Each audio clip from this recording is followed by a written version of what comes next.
Hello everybody, welcome to Monday Market Must Knows. My name is Merlin Rothfeld, and here are 3 things that we need to be paying attention to for the upcoming trading week.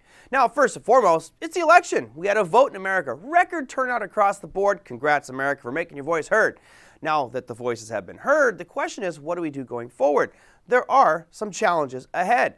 There'll be a nice tug of war between the Democrats and the Republicans and some major issues that we still need to resolve.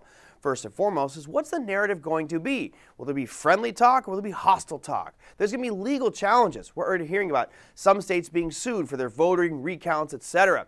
We also have the election certification, which means each state has different timelines where they can finalize those votes. Some go into the middle of December. And the Electoral College, we'll see how that all pans out. But that leads to one major thing, which is concession. As it stands right now, President Trump has been defeated.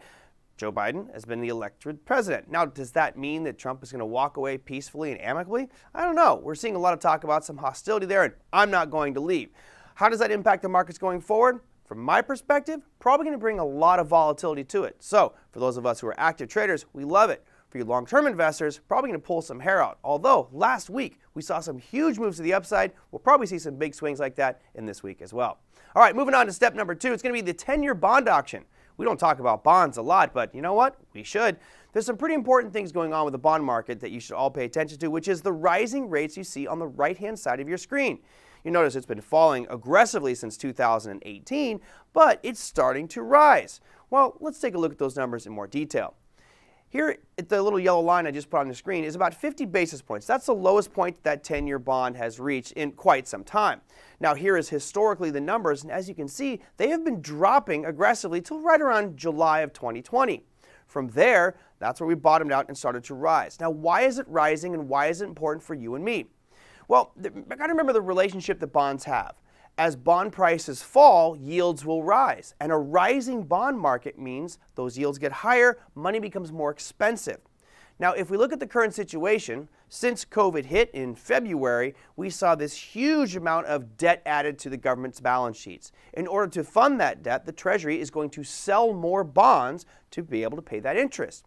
What do they have to do? Remember, if we have sellers coming into the market, we're all supply and demand traders here from Online Trading Academy. When you have an abundance of sellers, a lot more sellers, and the same amount or fewer buyers, where's price going to go? Straight down.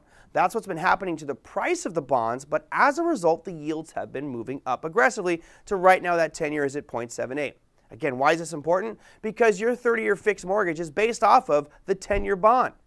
So as that number rises, your mortgages are going to be becoming more and more expensive. Hopefully you don't have an adjusted 30-year mortgage. Hopefully it's a fixed. But this will create a rise in the cost of capital for businesses and for people like you and I. It might actually start to slow down the housing market as that becomes a little bit more expensive for us to use and get that money. All right, moving on to the final thing, earnings season. Oh yes, it's not as exciting as it was a couple weeks ago, but there still are some major names that you should be paying attention to, especially on Monday. Now, there are 753 companies reporting. We start off with a bunch of cannabis stocks. That's right, pot stocks take the Monday morning. That's Canopy Growth, Aurora, and Tilray. For those of you who do smoke cannabis, you also have McDonald's reporting earnings. And for those of you Robinhood traders that got lured into a bankrupt company telling you that their shares are going to go to zero, Hertz also reports earnings on Monday. Now looking at Tuesday, you have Rocket Companies, D.H. Horton, NTAP on Wednesday. Thursday brings you Disney, Applied Materials, and Cisco. And on Friday, we have DraftKings, which has been one of the darling stocks over the past few months. But now that all the sports have stopped, except for NFL, might see that one drift down just a little bit more. That, my friends, is your Monday Market Must Knows. We'll see you next week.